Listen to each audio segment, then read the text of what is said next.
Safe and sound at home again. Let the waters roar, Jack. Safe and sound at home again. Let the waters roar, Jack. Long we've tossed on the rolling main. Now we're safe ashore, Jack. Don't forget your old shipmate. Folly, rolly, rolly, rolly, ride-o. We're honored tonight to welcome Stephen Bowen back to Cohasset to help celebrate the 50th anniversary of the Apollo moon landing and to take part in the library's summer reading program, A Universe of Stories, and I'm sure you'll hear some great stories tonight.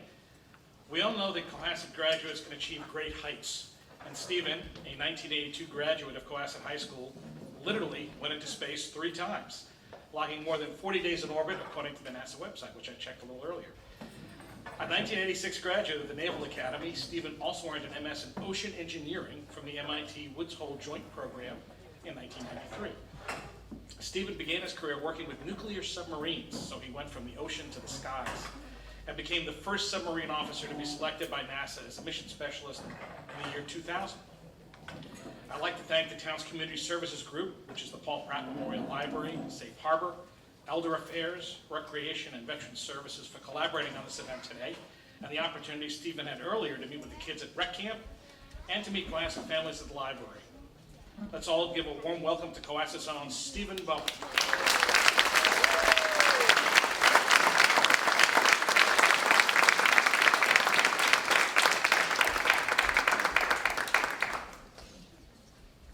Good evening.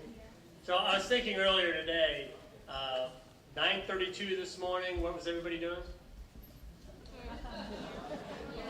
I was actually doing email and I missed it because I hadn't looked at my clock at 9:34. But at 9:32 this morning, that was the 50th anniversary of the launch of Apollo 11.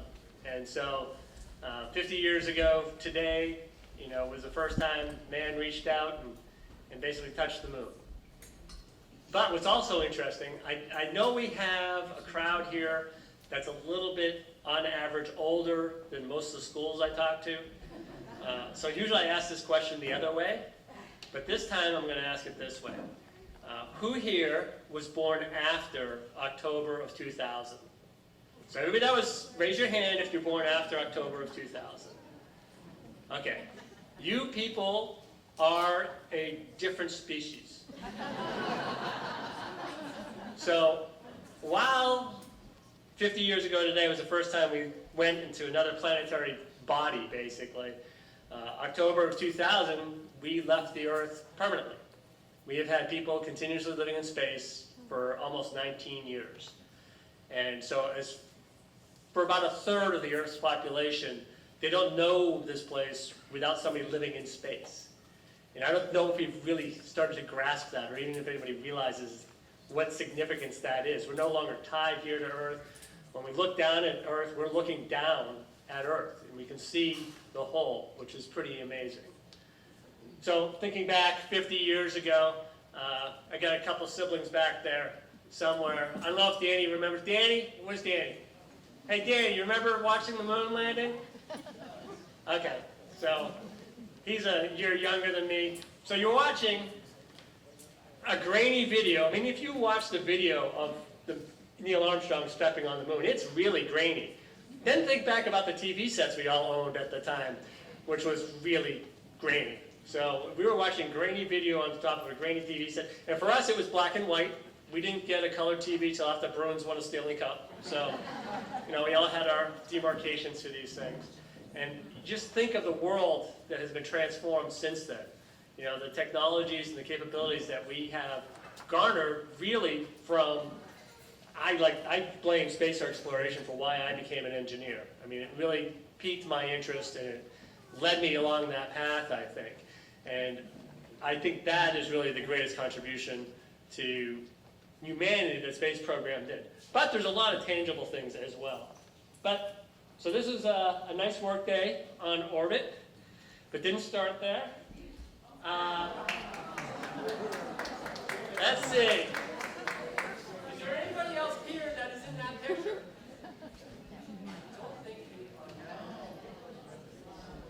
There's a few people that still live in town, so I'm surprised that some of them didn't show up. So where are you? Where am I?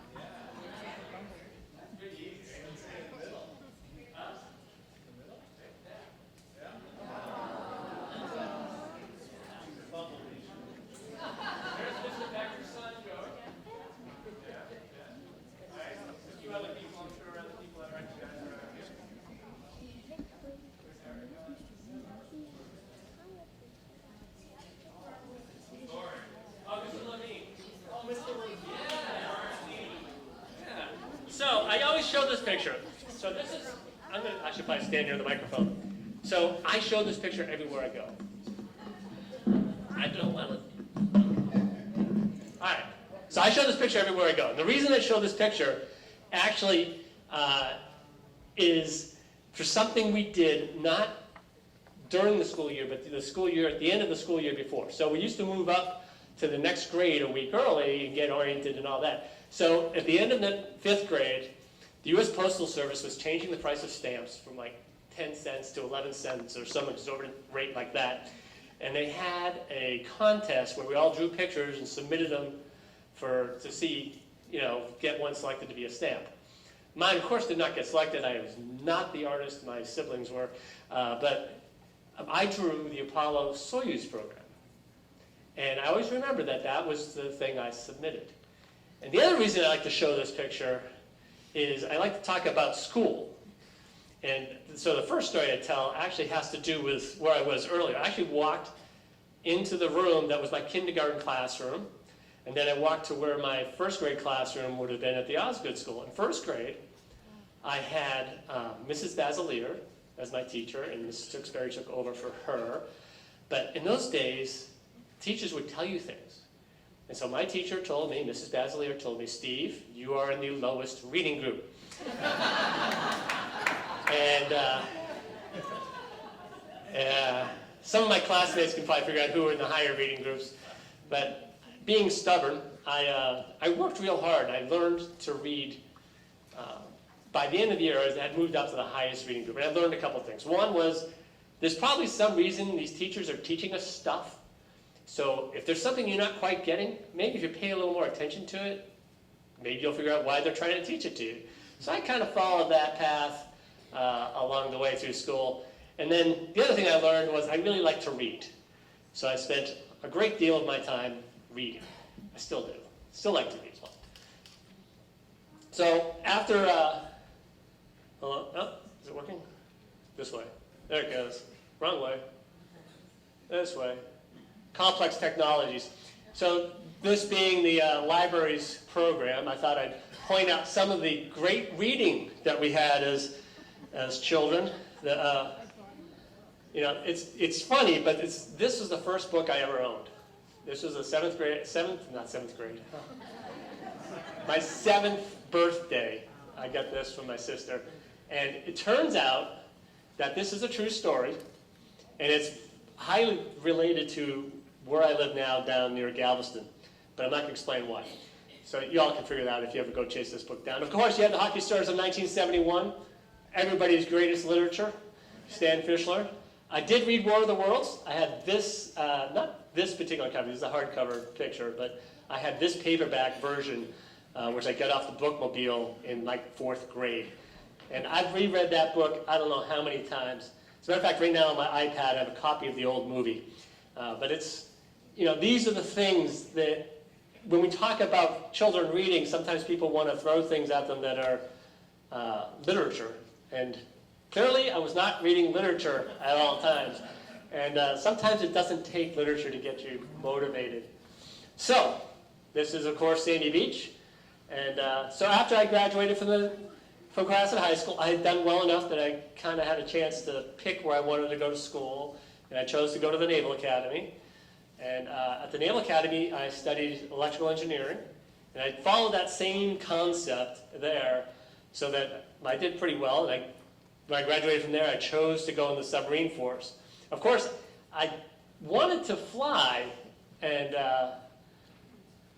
my vision just didn't quite work out. So when the options were there, I chose to go in the submarine force, which was actually worked out really well. I really enjoyed being in submarines. And so I was 1996. I was on deployment on a submarine. We pull into port. And on a submarine, you don't get to see all the information, all the messages you get. So I had a stack of paper about like this. And I'm flipping through it, and there was a message there about, hey, applying to be an astronaut. And I thought about it and said, oh, that'd be interesting. Maybe I should try and do that. And I looked at the date, and the date had already passed for when I could apply. But the next time around, in 1998, I was on shore duty, and so I applied to become an astronaut. So becoming an astronaut is not like these other things. You don't get to choose to become an astronaut. You feel very fortunate to be selected. So when I applied, there were 8,000 applicants, and we chose 17 astronauts. This last class, we had 18,000 applicants, and we chose 11. So I am so happy after looking, I went through 800 of the applications this time, and I am so happy I didn't apply with this group. And I feel fortunate and lucky every day that I had this opportunity given to me. And that's really what it is. You feel fortunate. You don't feel like you earned it in any way. You don't feel like you deserve it in any way. You just feel lucky to have had this opportunity to become an astronaut. And then to get to fly in space on top of that.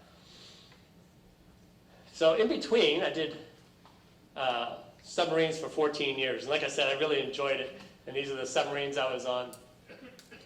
So you get selected to be an astronaut, and you study for 2 years before you're qualified to be an astronaut. And for me, that didn't mean what it means now. So when I went through, we had 135 astronauts. We were flying space shuttles 6 times a year, and I did not get assigned to a mission until 2007.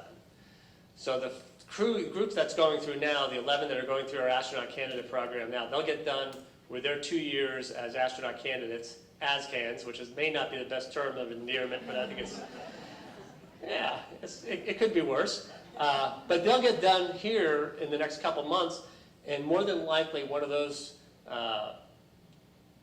students, those ASCANs, those new astronauts will be assigned to a mission within the first year after being done. We're down to about 42 active astronauts right now. I feel fortunate to be among the active astronauts. So we'll see how this works out. But it's an evolving, changing world down there. As I said, so for 7 years, actually for 5 years after I was qualified, so 7 years of being at NASA, I was assigned to my first mission. So I often get the question of what do you do when you're not flying in space? So 90% of my job is not flying in space. It's supporting those that do, in a way. So I worked jobs that included space station training. I worked on space station hardware. I spent time traveling back and forth to Japan to verify that their equipment was going to work with the space station. And since then, I've had other jobs. I worked on the Orion capsule for a couple of years. Then I went over to commercial crew. Actually, I just started this job 2 months ago. So the commercial crew program, Bowen and SpaceX, they're building vehicles that will launch from Florida to take us back to the International Space Station, so we don't have to go to Kazakhstan for a launch. And I'm the joint test team lead for the office on that, and that's to verify that all the capabilities of those capsules will meet the astronauts' capabilities. So you have really interesting jobs. I've done Capcomming. I was a strap-in. I got strapped in several crews for shuttle launches. So you have a lot of other things going on. We actually have so much work. Usually, when you get assigned to a mission, your workload decreases significantly. So being assigned to my first mission was actually a great relief. My workload dropped dramatically, and it was just fantastic to train with this crew. So one of the things people also ask, how do you become an astronaut? And this is a good crew to point out where these people came from. So Heidi, Stephenician Piper, was our lead spacewalker. She had flown once before. She was a Navy diver, Navy EDO. Shane Kimbrough was an Army helicopter pilot. Eric Bowe was an F-15 fighter pilot. You'll see him again later. Chris Ferguson was a Navy fighter pilot. Don Pettit, probably was one of the smartest human beings I've ever met. You can look him up online. He does some pretty amazing things that you can see he did in space. And Sandy Magnus was another material scientist. So everybody came from a diverse group background, and this was my first mission. So on the first mission, we took up about 10,000 pounds of equipment in this, what we call the NPLM. And it was a cargo vehicle module that we would take with the robotic arm and attach to the space station. Had about 10,000 pounds of equipment in it. And we changed the International Space Station from a crew of 3 to a crew of 6. We brought up a new toilet. We brought up the environmental control system to support a crew of 6 on board. This was Thanksgiving 2008. You can see some of the food we are eating, and we're all in the picture. This is Chris Ferguson. That's his head and eyes. And this is my arm back here. That's my arm. So we're all in the picture, including our cosmonaut friends who came over to the space station, to the space shuttle for for dinner that day. We also brought up the water recovery system. So this is a good example of, if you don't ask the question, you'll never get the answer. So the space shuttle, when it flies, it used fuel cells. We combine oxygen and hydrogen together, and you get water, and you get electricity. We like the electricity. The water was a waste product. So before the International Space Station came along, they used to dump water into space. And it was really cool. It looked like a snowstorm outside. It was kind of neat. But anyway, once the space station came along, we took all that water into the space station, we left it there. Because that was their resource for water on board space station.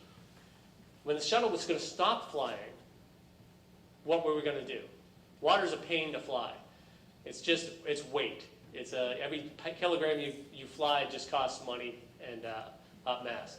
So they decided that we're going to recycle it. So they came up with a system that recycles about 80% of the sweat, condensate, and urine on board space station every day. We're trying to make it even more efficient. And then, because of the efficiency with which this system does it, it's been repackaged, repurposed, and delivered to many places around the world that never had fresh water before, because it does it in a very rapid, very efficient method. It's surprising where you wouldn't have had that technology had you not tried to solve this problem that was a very specific problem. The repercussions, they go worldwide. So often when people think about what we learn in space, there's the pure basic research we do, and then there are things that you learn that you may not have even thought you were going to learn. And this is always a good example of that. Another example of that is the solar array system. So solar power is how we operate the International Space Station. It's a fairly benign system, and we have these giant rotating arrays that every time we circle the Earth, they do a full 360 degrees. And since we're in Cohasset, I'm going to use port and starboard. The starboard array was having difficulty. The motors were having difficulty turning it for a full 360. The currents were going up, and they started to look at it, and they said, there's something clearly wrong. So one of the earlier astronauts, Peggy Whitson, went out and took a look and found that there had been debris building up on the ring where the array was riding on the race ring. So they came up with a method, incredible machine, most complicated machine mankind has ever built, International Space Station, 250 miles in orbit, rotating the Earth every 90 minutes, going outside to fix it with a grease gun and a cloth wipe. So we sat there. I remember early on when we got assigned, and this became our mission, this is going to be hard. This is going to be complicated. We were thinking up of all sorts of different ways of collecting the material around the ring, different ways of making sure it's clean and lubricating. And when it all came down to it, a cloth wipe and a grease gun and changing out the broken bearings solved the problem. So sometimes incredibly difficult sounding problems have very simple solutions.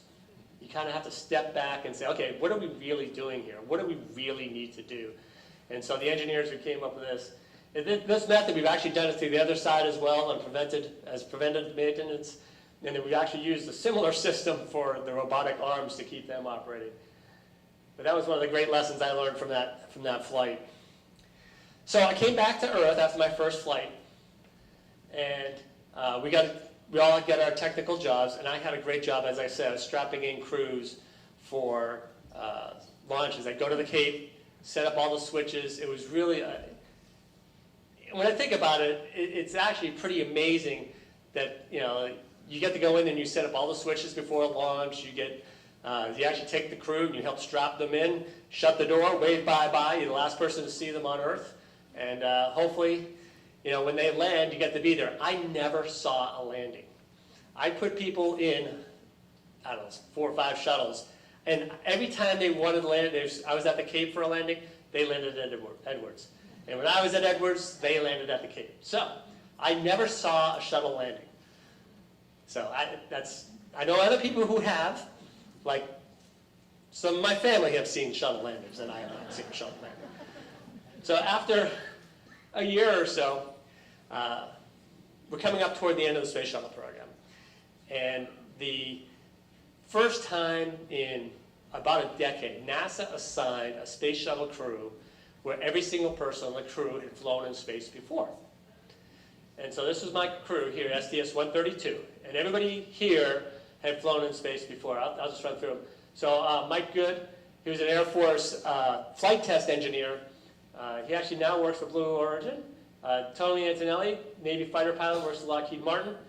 Pierce Sellers, just an incredible research scientist, climate scientist. He passed away a couple years ago, working at Goddard, just a fantastic guy. Gary Reisman now teaches at USC. He worked for SpaceX for a number of years. And Ken Ham, who is a Navy fighter pilot, who is our commander, and he's still out there flying fighter jets as a civilian. And we had all flown in space before, and one of the things that we knew was that flying in space is a team sport. So Ken Ham literally called up the owner of the Astros and asked if we could borrow the stadium for a picture. And he said yes. And what was really cool is that this was a cold day, in, it was like February in Houston, maybe 50 degrees, brutally cold. And, but we had the roof shut and everything, it was still cold. And so all of these people, we invited our whole training team, and a lot of them had worked the night before because we had a shuttle on orbit. And so we really appreciated the fact that they came out to the stadium after the fact. We were warm because we were in our suits. We had some of the Astros are here. There's a few people in the picture that aren't actually in this picture. This guy here, he's actually Junction Jack. He's in the suit, so we inserted him later. And our actual boss, Mike Coates, who's looking the wrong way, if you look at where he's looking, where everybody else is looking, we put him in too because he couldn't make it out to the picture. So one of the things that's sometimes get lost, you see the crew on orbit, you see the mission control room, and you see the one guy sitting in front of each of these consoles. And what you don't see is the 3, 4, 5, 10 other people sitting in back rooms, monitoring all the parameters, all the procedures, all the equipment, making sure that their systems are running correctly, feeding that information forward to that one guy in the room, who then feeds it to the flight director, who tells the Capcom what to say. And that's how we communicate, that's how we organize and operate. So, this is usually where I ask, who here, now how will I ask this one? I'm trying to look at the audience and figure out how to gauge this question. All right, so I'm just going to ask it out. After you take an exam, what do you do with that information? You dump it. See? You had the right answer. You just dump it, right? Oh, you know what to begin with. That could, yeah. I'm going to recommend you don't do that, so I'm going to pass this on to your daughter. Don't do that. So sometimes you never know. So once STS-132, the flight that I was on, we call it the last flight of Space Shuttle Atlantis, because when we were assigned and when we flew, we were scheduled to be the last flight of the Space Shuttle Atlantis, but we all knew that they were going to add a flight. So we land, they say no more Space Shuttle crews, start working on your Russian, be ready to fly to space station, go for it. So basically half of my crew left the office. They didn't want to fly to space station, they wanted to go fly and do other things. So I'm there working on my Russian. I had taken over the EVA, the spacewalking branch of the office, so I was helping manage all the spacewalks. And I was also the family support astronaut for STS-133. So the family support astronaut, his job is to ensure that the families make it to all the events that the astronaut wants them at. So there's dinners and there's sort of mandatory social things. And so our job is to make sure the families are taken care of, which is really important. Because that's one of the things you don't want the crew member to worry about is how well their family is being taken care of. So I was doing that for STS-133, and it was October. It was Halloween night, actually. It was at Halloween down there, taking the families around. And the crew was getting ready to launch. And so they got suited up, got ready to go, and there was a hydrogen leak at the pad. And so we're not going to launch if the vehicle's leaking hydrogen, so that scrubbed it. So when they defueled the external tank actually broke. So suddenly STS-133 was not going to fly. They flew back to Houston. They did some amazing engineering and some technical work. Someday somebody's going to write a really good book about it. And they set a new launch date of February 2011. January 2011, Tim Kopra, their lead spacewalker, has a bicycle accident. And he's not going to be available for the launch. So, suddenly, I have to figure out who's going to take his spot. And the head of the office, Peggy Whitson, and CJ Sturkell there, and they asked, okay, who can take his spot as lead spacewalker? We want to make sure these things get done. And I thought it was an easy thing in a sense. So I took the 7 guys that were still in the office that were qualified for that position, and I gave them those names. And I wrote next to them, each of the names, you know, good things as to why this should be the guy that does this. Except for one name, which was mine. I said, don't pick me, I wrote the list. So I assumed, since I wrote the list, I wasn't going to get picked. They picked me. So suddenly, having dumped all that space shuttle knowledge, I had 6 weeks. Fortunately, I hadn't dumped it all. I actually remembered most of it. But I had 6 weeks to get ready for a space flight. And so just remember that. Sometimes you never know when you're going to need that information again. So just don't brain dump all of that useful information, even if you don't think it's useful. I mean, there's some pretty arcane information I probably should have gotten rid of, but for some reason I kept it. So this is what we had on orbit. Like I said, we had made the space station crew from a crew of 3 to a crew of 6. This was the group that was on orbit. This is Steve Lindsay, was not in my class, but the other 4 astronauts, American astronauts, all came into the astronaut office with me. So it was a very easy crew for me to transition into. Steve Lindsay had been our boss before, and there were 6 crew members on the International Space Station. And it's an International Space Station, Italian astronaut, 2 American astronauts, and 3 Russian cosmonauts. And it was the last flight of Space Shuttle Discovery, and that was a lot of fun. And this is how we left the International Space Station in 2011. And this is basically how it looks today. Try to think. So there's 2 things that aren't there right now. This thing here, ATV, usually there's a Progress there instead of ATV. ATV was a European cargo vessel. And HTV, which is a Japanese resupply vehicle, there isn't one there right now, but we get another one coming up in October. I think it's October. There'll be another HTV on. So it's the International Space Station, just a magnificent research facility. And we're currently getting there by launching from Kazakhstan. We launched the International Space Station on a Soyuz out of Kazakhstan, which is a strange place. I've been to one launch, and it was like living in a 1950s science fiction movie. You know, you're standing there. There's wooden bleachers. You can sit on the wooden bleachers if you want splinters, sort of thing. They weren't well maintained. There was a blockhouse where they kind of sequestered the family. And then about a mile and a half away, there's this rocket standing in the desert with a gantry next to it.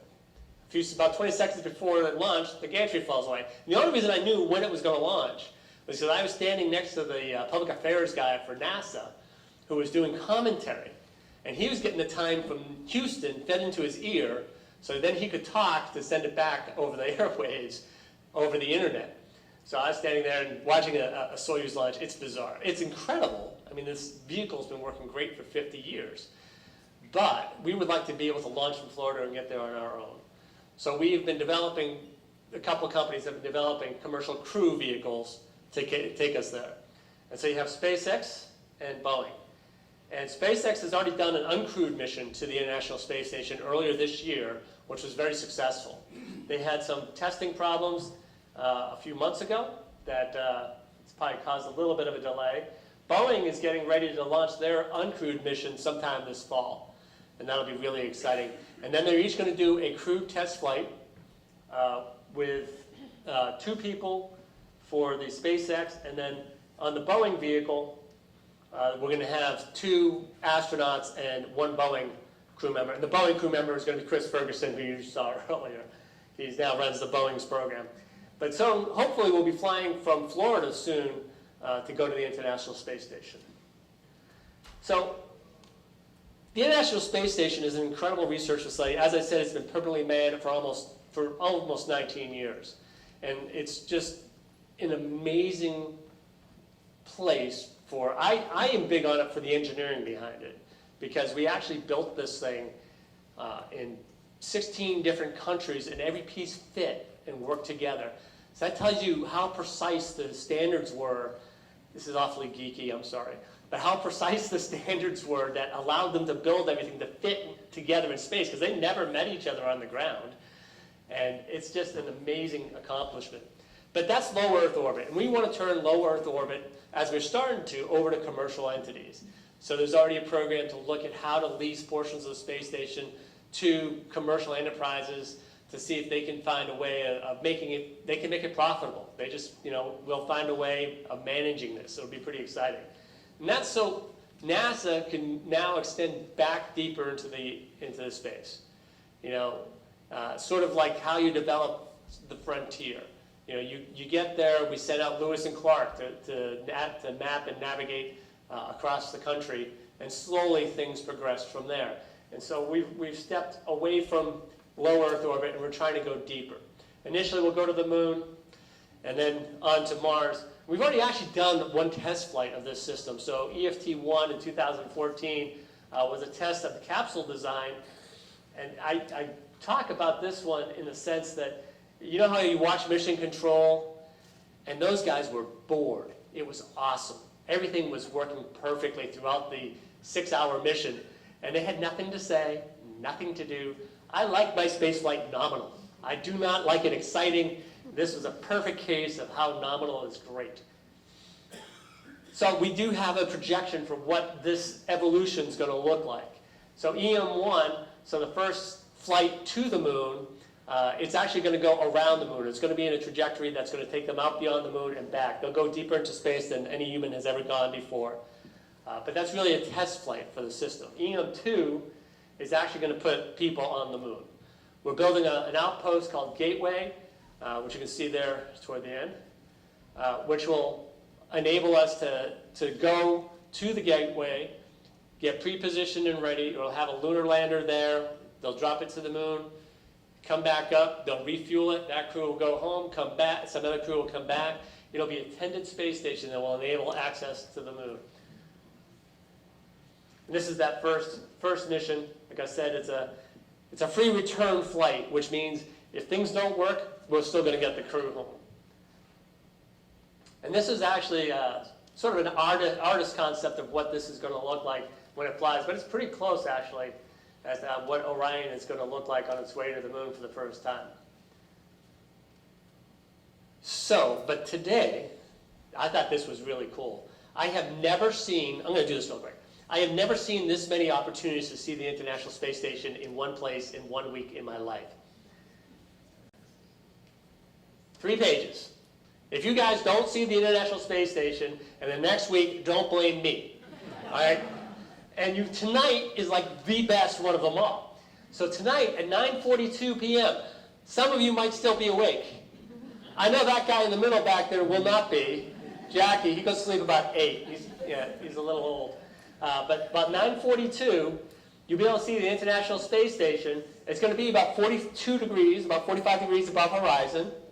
It's going to come up 11 degrees above west. So let's see, which way is west around here? I'm confused. Which way is west is this way? All right, so it's going to go from west to 10 degrees above northeast. So that's a pretty good trajectory. So if you see this really bright, who's seen the International Space Station?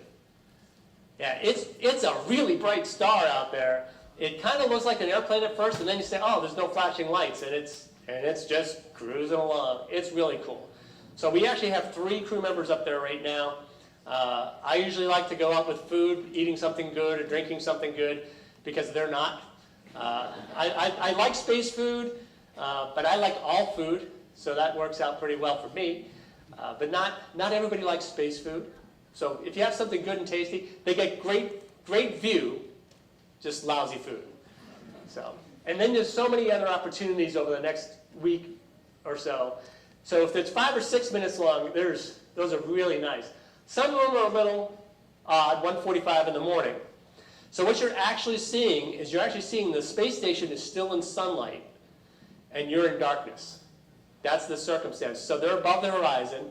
In the orbit we actually have them in right now, the position we have them in, gets a lot of sunlight throughout for the summer. So please take the opportunity to go out and see the International Space Station fly overhead, and think about the fact that people have been continuously living there for 19 years. It's absolutely amazing.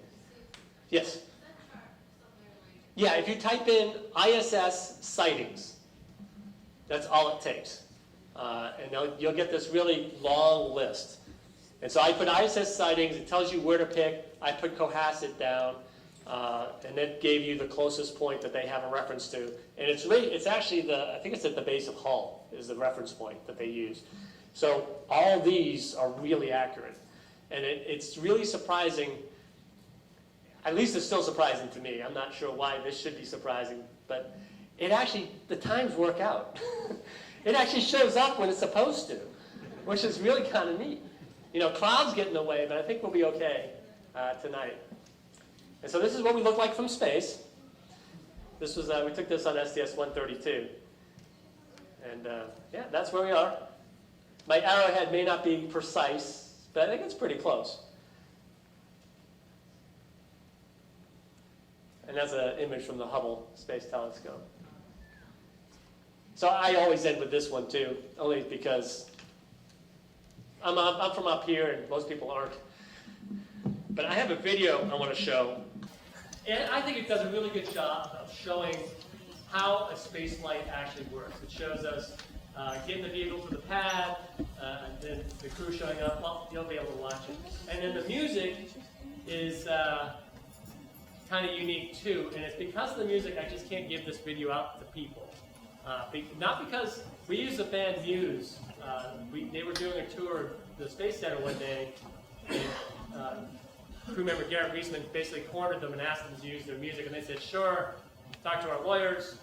So they were all ready to be all happy with this, and of course the government lawyers managed to screw this up, so we can't hand it out because somehow the government won't let us. But it's a really good video, and let me get it set up. All right.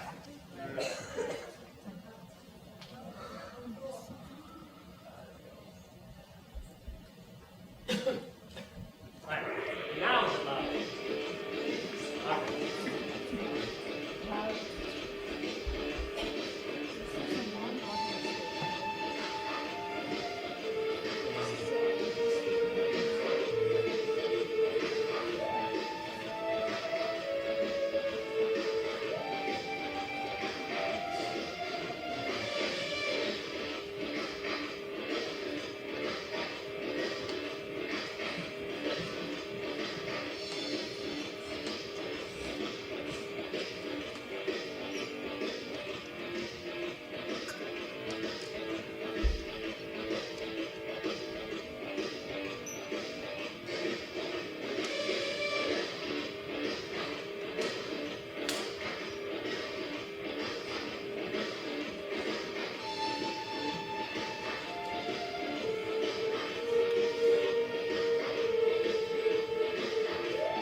Don't try this at home.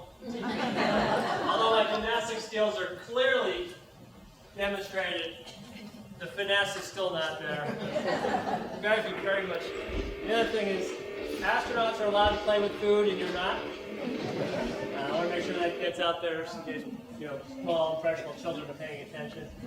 And then the third thing is we really don't spend a third of our time goofing off in space. What happened was the Olympics were going on, and Ken Ham wanted to get something on ESPN, so he had choreographed, we got to do this, and this, all this in one afternoon. And the gymnastics demonstration I was doing on the space shuttle, just for my own fun, I didn't know they were standing it initially. But all those, like the curling, the node hockey, we crammed all in really, really quickly. And it came out really well, I thought, because it really shows you some of the strange things about, like the Swedish fish in a fishbowl. That's just so, yeah, we don't spend a third of our time goofing off in space because otherwise we can get no work done at all. When we started, we were at 0, pointed straight up. 8.5 minutes later, you're going 17,500 miles an hour. You're circling the Earth every 90 minutes or so. And actually, the first 100 feet, you're going 100 miles an hour. So you're going pretty fast, right off the bat. The first one's easy. All the space shuttles were named after ships of discovery. So if you go back and you look at the names of each of those. So the videos you saw, like I said, was the first last flight of the space shuttle Atlantis. Atlantis was actually named after the Woods Hole research ship, Atlantis. That's where the rest of the shuttles all got their names from similar vessels.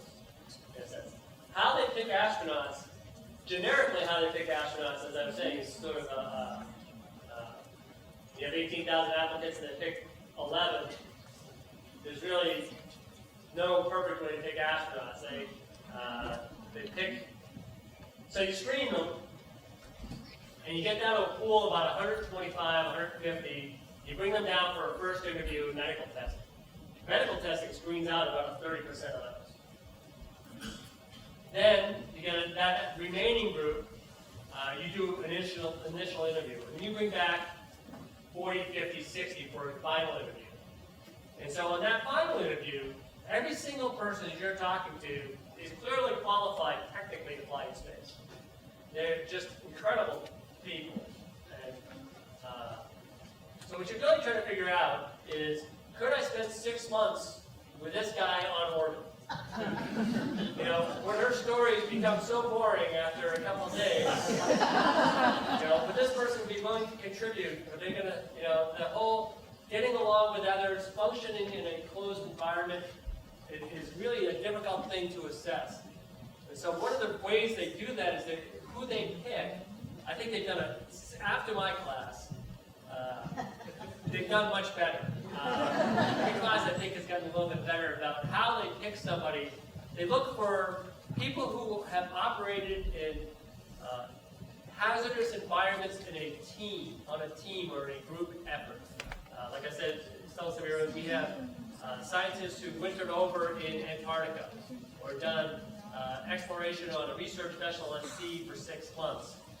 I came from the submarine force, so locking me away in a tube for months on end, running a nuclear power plant, yeah, that's fine. We have fighter pilots, and so you got to get that high-stress environment and have people who are capable of sustaining that for long periods of time. And then the other part of that question, maybe, was you were really asking, how do they select them for the actual crew? So for space shuttles, you're kind of in a line, in a way. But they try to man the crews to ensure that you get that capability of functioning together, of getting along and getting the work done. Because there are some personalities, actually, I'll tell you, the office right now, I don't think there's a single person I wouldn't fly in space with for 6 months. They really have done an incredible job. When I first showed up, however, there were some personalities that may not have worked so well on orbit for 6 months. But they've done a really good job about that. So they try to mesh the crews. So during the space station era, a lot of times you're training alone, you're flying with just a couple people, and it's a sort of a different operating environment. Now that we're going back to a capsule, and you're going to be trapped in that capsule for up to 2 weeks, They're really, if we're going to go longer than 2 weeks, they're going to probably give us another habitat to go into, give you a little bit more space. It's hard to get your exercise requirements in. But, you know, we're going back to a capsule, so those 4 people in a capsule, they'll have to work on those dynamics a little closer. You don't want to put, you know, in any office environment, there are probably people who may not necessarily get along. You know that, we're not that big of a group. So it's an interesting process, because there have been some examples where it didn't work out so well. From ground to space and aircraft, just straight up, probably close to 100 years. The reason for that is physics. It's difficult if you look at getting out of a gravity well.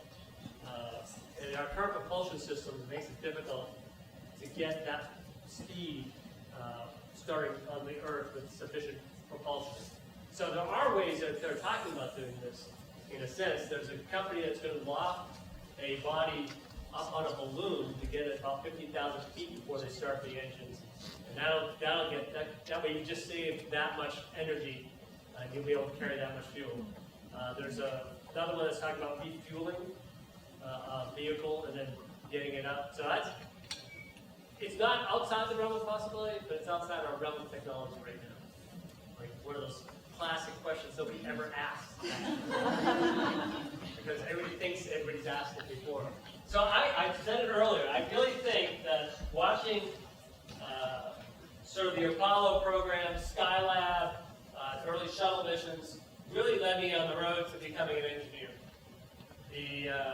The idea of being an astronaut, it was never forefront in my mind. There's very few astronauts that you know, could game the system well enough to say, this is all I ever wanted. I know a couple actually who managed to do this. They would have been happy doing anything, but they really geared their careers to become an astronaut, and they succeeded. Most people who do that have failed. So I was perfectly happy driving submarines, but the opportunity came up. I had never done anything to preclude applying to be an astronaut. So when the opportunity came up to apply, I applied and then got selected. What they're going to select at any given year, we don't know in advance. And so what Heidi used to say, and I always thought this was a great answer, Heidi said, you know, when you're young and you're in school, like in high school, grammar school, learn everything you can. I mean, just figure out what really interests you, and the things that don't, work a little hard on, and make sure you do well in them. So then when you graduate from high school, you have choices and options. Then when you go to college, study something you really are interested in, because then you're really going to be interested in it, you're going to do well in it. And then when you get done with that, go get a job in that field that you're interested in. Because you're interested in it, you've already studied really hard, you'll do well in that job. And then get further education, a little more schooling perhaps. And then whenever you can, apply to be an astronaut. So, you laugh. The smartest human being, like I said, Don Pettit, he applied 5 times before he was selected. And Don has told me, he said, you know, the first 3 times they were probably right not to select me. I think he's still a little bitter about the 4th time, but you know, I think they got it right on the 5th time. But he said, you know, you learn a lot during those years. That experience you gain operating in the real world really pays off dividends for the office. And so most of the people we hire are in their 30s. We've had some in the 40s and a few in their late 20s. Most of them are in their 30s. So, you know, the other thing that was interesting about that, I get this when I get this question, is not just the space program, but when I was a kid, there were, you know, basically 3 channels, well, 4 channels counting channel 2, and you had the UHF stations, 38, 56, 25, and you had feature, double feature on Saturdays, the important things, but they would actually have, you know, Jacques Cousteau would be a special. Since you didn't have 100 channels to watch, you were watching research, exploration, and science was part of the news. It's still out there. It's just harder to find news that is science. And it's you know, there's so much noise, so much chaos. There's so many things vying for everybody's eyes nowadays. We all need to put filters on and try to figure out, is this actually going to teach me something? Is this is this making the world a better place? You know, can I learn something from what I'm watching right now? And they kind of did that for us when I was a kid, and I was fortunate enough. You know, we also had, we had teachers. I'll point out Mr. Becker. So in 1975, we had the tall ships come to Boston the first year, for the first time. Mr. Becker made us learn the names of all the different types of ship configurations. Barks, barkentines, brigantines, yachts, ketches, sloops, etc. I am not so sure how much that contributed to his science class, but I obviously learned something that year. And actually, this was once again that week when we came up. I think that's what our assignment was. So, you know, when a teacher takes a little bit of an extra step and just shows a little bit of interest beyond what their curriculum is, it's amazing. I have a son that's a Latin and an English teacher, and I think he would be a fantastic, because he just, a little bit of enthusiasm when a teacher has it, it's remarkable. It really pays tremendous dividends. Even for those kids that you don't think are paying attention or may have appeared to be sleeping during classes. I've decided that it's not sleeping, it's a higher state of learning. At least that's what I tell people. All right, more questions. Go ahead. I'm always wondering, I live in Florida, Yeah.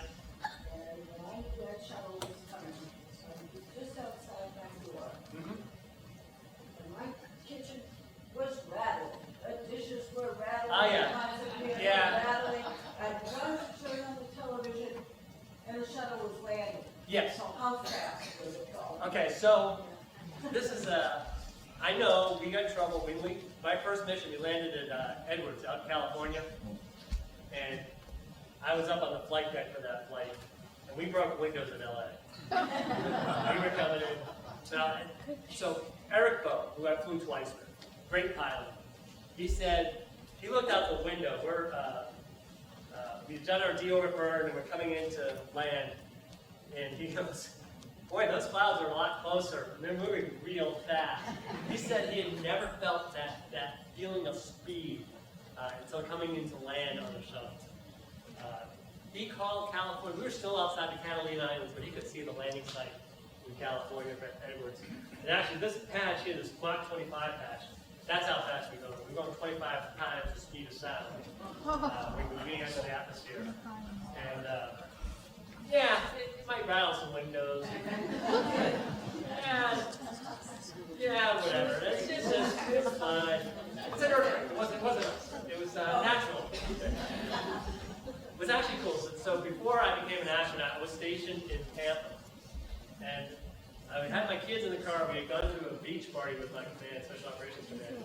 And we were coming back through the base. And I had the radio on, and I stopped the car. I said, all right, get out of the car, and let's go stand here. So we're at the runway we built. I said, look that way. And so from Tampa, you could see the contrail of the shuttle launching, which was really it's just an amazing.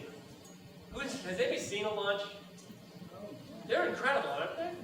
They're just amazing. It's the feeling is. I highly recommend it if you ever get a chance to go and see a space vehicle launch. It's worth the trip. It really is.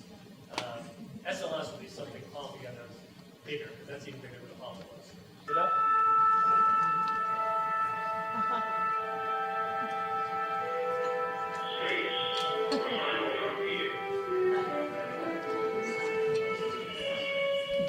These have been the voyages of the Space Shuttle Discovery. For a 30-year mission to seek out new science, to build developments, to bring nations together on the final frontier, to boldly go and do what no spacecraft has done before.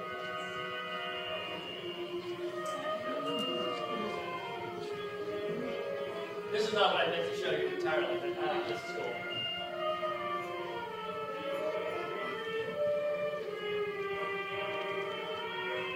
I'm going to talk over the rest of it. This was a Space Shuttle Discovery STS-133 last flight. And so when we landed on STS-133, talking about the parachute, We're going to miss you, but most of all, we're going to miss Discovery. We wish her fair winds and following seas. Thank you. so that you'll see that the parachute releases at the end, you can actually physically see the space shuttle move on the runway. Because the parachute does do a lot of work for us. It really does a good job slowing you down. It's pretty amazing, that little chute. But I think of the chutes that we're going to use for the Orion capsule are basically the world's largest swimming pool, the NBL, where we train at. It takes up the whole cover, basically covers that very huge parachute we get in the next few. Go back to the previous question. So, watching you go around the Earth, I spent one orbit on my first flight, 90 minutes. It's all it takes. You circle the entire Earth, 90 minutes. And you can see physical motion. It is just incredible. Oh, weightless is awesome. As a matter of fact, I think it'd be the ideal place to retire. The problem is you can never come back to Earth because your body adjusts to it. It'll just be so happy floating. Your bone density, muscle mass will go away. You can be like a jellyfish by the end of it. It feels so good. It never gets old. Now, 17P25 out of 150. So that's straight down the runway. Yes. Ran the energy numbers. All right, let's get another question. Earlier with 18P28, still getting 2,200 feet down. We'll call it the 2,100. Space elevators. We've been talking about those at least since the mid-70s. Probably mechanics. So who knows how long in reality. The problem is a materials problem. When you think about the ideas, it's conceivable. You can wrap your head around it. But you got to think of what materials possibly handle that stress. So that's it's materials question more than anything else.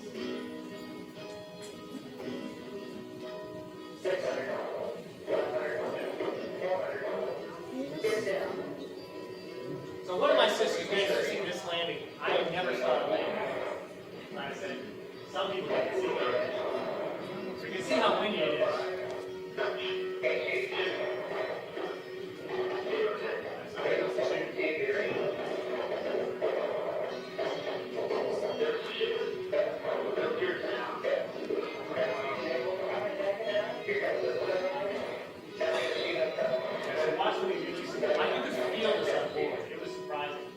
I've done two of the landings already. So.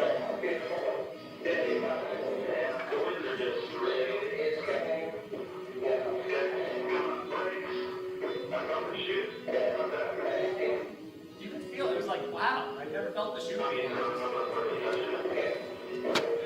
So it does do that. Alright, more questions.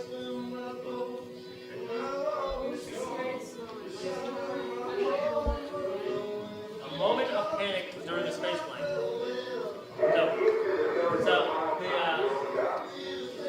I always get this question about were you afraid? In reality, you have spent years You were able to take the discovery up to a full 365 days, and actual time on orbit. I think that you call that a leader of any manned vehicle for time on orbit. Job well done.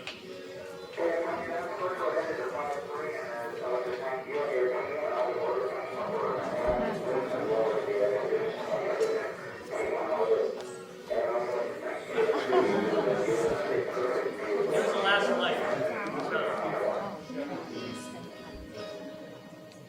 Yeah, so you spent years studying the vehicle and studying your job.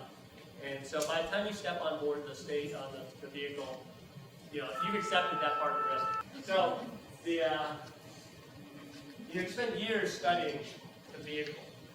And the real question you have here, it's not a moment of panic, but it's the realization that people have spent a lot of time, money, energy, preparing you to go do a job. And now you actually have to go and do that job. And so that's the sweat, is am I actually going to be able to do what they've asked me to do? And that's what you're really worried about.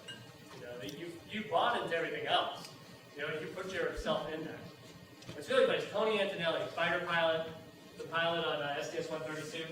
He really legitimately was afraid of the scaffolding going from the pad over to the shuttle, because it was that open metal grating, and you could look down and see. And so he legitimately was afraid. We walked him across. And it was just like, so, no, I never felt panic. I felt panic in other places in my training, but that's not actually other places. So suddenly we lost half of our tools and half of our work. And I was up here. So I was at sort of that point up here. Where we were going to work was out here. And I started working my way back. And by the time I got to the front of the truss there, the ground calls up and said, "Hey Steve, why don't you go to the toolbox on the back of Z1 and pick up these tools."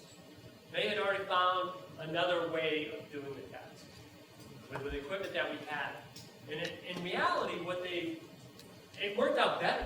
It was a much cleaner, we were going to put a lot of grease down to make this work, but we became a lot more efficient because we didn't have as much grease. And so suddenly they were confronted with a problem. We're actually already out. It's not like they have all night to solve this problem. They had to solve it right then. They said, "Okay, this is what you're going to do." And so I went and got some tools, which was the first time I got lost at the space station.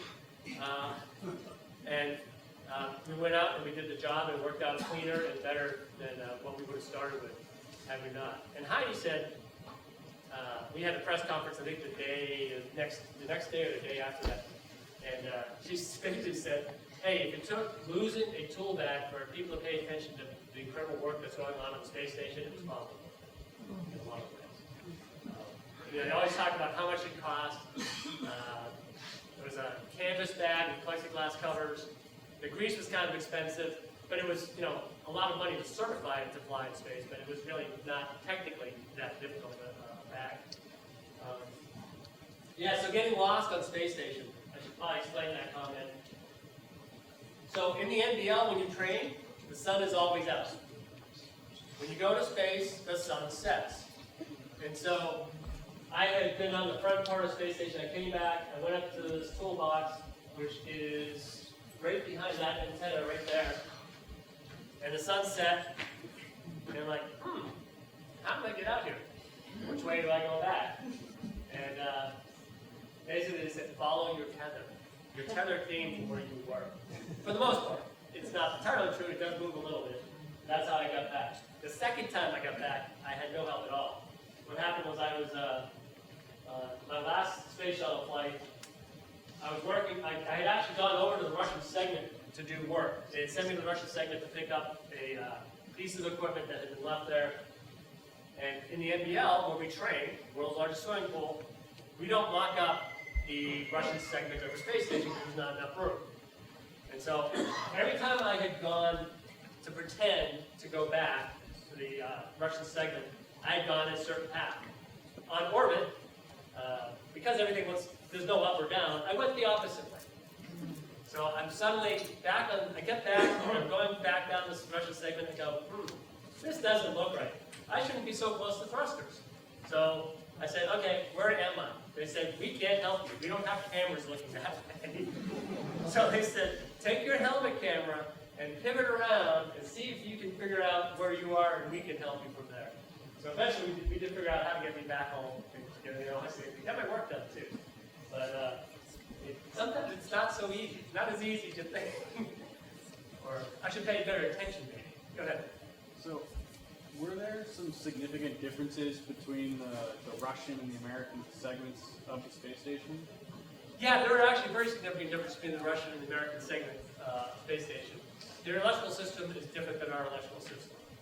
We actually have some pretty complicated pieces of equipment that converts the electricity that we send to them from our solar arrays, and if needed, we can take some power from them. It doesn't happen very often, but we have basic converters to do that. Initially, they had this green shag carpeting, and the SM, and it was. I think they've got rid of that now, but it just wasn't. The feng shui was all wrong, I guess. But no, there are some significant differences. They do things in a different way, which is good. So then you have redundancy, not just in having multiples of stuff, but you have redundancy in technology where they're doing something in a totally different way. So if something on your side fails, more than likely theirs did not, and vice versa. And so it's been a very good, we've done it for 20 years system. But yeah, so the moon, we've been there, we're going back, looking forward to it. I keep trying to convince everybody else in the office we should send older astronauts because we're less susceptible to radiation damage. Hopefully you'll all be out there helping me convince people of that. Some of the younger guys don't agree, I'm not sure why. All right, more questions, go ahead. Simple question. Can you tell us something about sleeping and cycles on a weightless space station? I love sleeping. I'm going to show you a picture. See, I don't always have time to do this. This is good to have a good amount of time because I have answers to questions people don't even ask. But this one I occasionally do get asked. All right, let's go down here. I always keep this as the last slide. And so this is Piers. Piers did this as a demonstration as to which sometimes I went to space. I averaged an hour more sleep on orbit than I do on Earth. I sleep great in space. It's fantastic. Floating, it feels so good. It's just so great. However, not everybody has that same ability. So they do offer masks, earplugs. This is our pillow. You actually take a strap and wrap it around your head to put you so you have some pressure against the pillow. You have straps in your sleeping bag to cinch your legs up because your lower back when you first get to orbit, as your body stretches out, lower back pain is very common. We take care of the fact that you're circling the Earth every 90 minutes, the day-night cycle issue. We take care of that by dimming the station. There's only a few windows, we'll cover the windows, and so you can actually make it pretty dark if you need dark to sleep. I clearly don't need dark to sleep. And then at the end, it also, where I had more of a problem with that actually was in the submarines because we were on an 18-hour day instead of a 24-hour day, and that would really screw up your sleep. The space station, living in space, some people do have difficulty sleeping. They do give you, if you need medication, they provide medication to ensure that you get your rest so that you can actually perform the next day. So sleep is really important, but I had no problem sleeping. All right, right here. What new upcoming space project are you using? What new upcoming space project am I most excited for? I hate saying this, but I say it almost like that's a great question. I mean, it's usually people throw that out there as that's a way to fill time while he's thinking of an answer. But I've never really thought about that question because I've had this opportunity to work on really interesting things. So right now is sort of the crunch time for the Boeing and SpaceX vehicles. They actually exist. The vehicles have been built, and we're going to put people on to fly into space. And what I find exciting is my job is to ensure that those vehicles actually have the capabilities for the crew that they were designed to have. So that's really cool. It's really exciting to get my hands on and be a part of the team that's going to make these vehicles operate in space. The job I had before that, well, two jobs before that, I worked on the Orion capsule and the ground systems for the SLS, for the vehicle that's going to take us beyond low Earth orbit back to the moon. And that's this huge rocket that's already being built. It exists. The capsule already exists. It's just incredible. I mean, it's really exciting that these things are real. And we're going to be flying the Orion capsule because it's just a capsule, probably for 100 years. Because it'll be our vehicle to get someplace else to then be on a bigger vehicle to go and do exploration. And I had some great people I've met in the astronaut office through the years. And Jerry Ross, he was there. He was an astronaut from before the first shuttle until the last one landed. And he said, there is never a bad time to be an astronaut at NASA. He said, it doesn't matter how long, how short, what you do in your career, there's always something interesting and exciting going on. And, the science that we do on space station and work on payloads, I actually did a lot of hands-on procedural development for payloads on the space station. And it's like, wow, this is going to be really interesting and exciting material science or biological science. Although every time they take blood or another sample from me, I'm less excited about this. That goes with the job too. Yeah, so yeah, there's just so much coming, and there's so much that has happened. It's amazing. So, Space Force has been around in some ways for 50 years or so, in different ways. So each of the services had a Navy, well, we had a Navy Space Command, which became Navy Network Command, which became something else. I think it's the Cyber Command now, but so there's been a Space Force of some kind for a long time. The Air Force, who I'd like to, are there Air Force veterans out there? Nobody? The jokes are going to be lost. Well, so the Air Force, when I was at Special Operations Command, they put out an 8-volume set about the future of the Air Force. And they literally wanted to change the name of the Air Force to the Space Force. They wanted to call it the Air and Space Force. They wanted to control everything from the surface of the Earth to the stars. And we all laughed at it, of course, and what person's actually going to read 8 volumes of some of the Air Force publishers? So, but the idea of a Space Force has been around for a long time. It's not anything new. It's not actually what people think it is, in a sense. The last time there was a military manned space program called MOL, M-O-L. And the acronym of which now escapes me. I can speak in acronyms all day, but I can't remember what this one means. But anyway, it was ended in about 1967, 68, and those astronauts are actually transferred to NASA. So there will be no manned space force program as you think of it. But it was really the communications, the satellites, the operations of space itself. It's such a huge. The military has 3, 4. There's some like large multiple of NASA's budget goes to military space, which keeps all of our communication satellites. Our GPS system was military funded. You know, the things that allow people to find themselves anywhere in the world, and any way the world can use it, the U.S. military put in space. You know, that capability, that's where that money goes. That's what that would do, manage and make sure that's secure and safe. Yeah, so, yeah, the Space Force, you know, despite what my kids thought when they were little about me going and chasing aliens for a living, I don't anticipate having to do that anytime soon. So she asked, what does your family think of your job? So I was telling people earlier, for those of you who remember my mother, the attendance lady at the high school for, I think, 400 years, she hated every one of my jobs. You know, she thought being on submarines wasn't safe. What are you doing going out going safe? You know, flying in space? Well, first of all, she told me I could never be an astronaut. That was even better. I was living in Florida and already applied, and she came down and visited the Space Center. She was talking about, you know, space and astronauts. Oh, you could never do that. I'd already applied, so.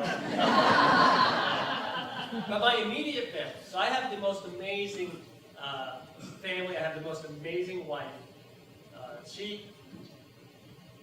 been incredibly supportive, and she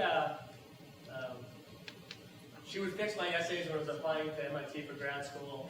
She helped me with, you know, putting my package together for applying to be an astronaut. She's been incredibly supportive in helping us get through this. And my family, you know, we have this discussion now fairly regularly. Basically, after each of my missions, it was okay. I can leave now. You know, even before my first mission, if anybody in my family said, you need to stop doing this, other than my mother. Or any of those guys in the back row back there, I probably would have stopped. You know, it's not worth it. I had spent so much time at sea, I've been away from my family for significant portions of their lives, but I know my wife thought my job was important. You know, serving in the U.S. Navy was important. My job on the submarine was important. And I think having her support and being a part of that just makes it, you know, worthwhile. Once we got to NASA, we thought it was great because A, I was home a lot more, and my commute was only 9 miles. That was great. I didn't spend that much time away. Even after my first shuttle flight, we landed, and I got home, and Debbie said, you know, you were only gone a couple weeks. I didn't even have time to get into a routine. She was so used to me being gone for months on end, with no communication. I could call home from space. I call home every single night. And it's a different world. But yeah, so we have this discussion as a family. Now that my children are older, we have this discussion. We bring them into it now too. Right now, the last time we talked, everybody was still very supportive. But even if I was assigned to fly a mission tomorrow, if they said no, I'd walk away. I've had an incredible career. I've had great experience. Obviously, I'm still enjoying it. So if I'm still enjoying this job, why would I ever leave? My family seems to still be enjoying it. Still seems to be encouraging me. Just waiting for them to give me another chance to fly in space. And then maybe I'll grow up and get a real job.